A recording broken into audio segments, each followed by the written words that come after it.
الحوار على أرضية الميدان كان ساخنا، بدأه شباب قسنطينة بهذه المحاولة داخل منطقة الوفاق، وبالفعل شكل النادي الأخضر الضغط على منافسه في بداية المرحلة الأولى. فكانت هذه المحاولة والتوغل في منطقة الوفاق، هل فيه خطأ أم لا؟ السيد بصري كان قريبا، أشهر البطاقة الصفراء في وجه المهاجم.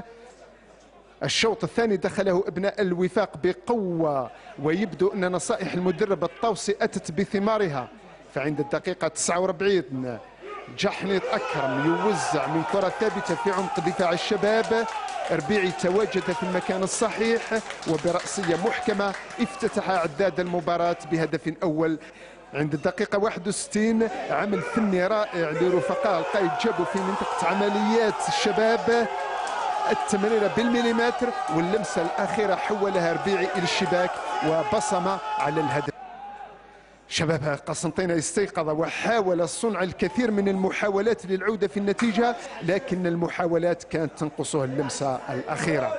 في حين الوفاق كاد يقتل المباراة بواسطة عمل ممتاز لجابو، رد عليه شباب قسنطينة في واحدة من أخطر المحاولات في هذه المباراة. صالحي سدد بقوة والحارس بولطيف تألق في إبعاد الكرة الساخنة.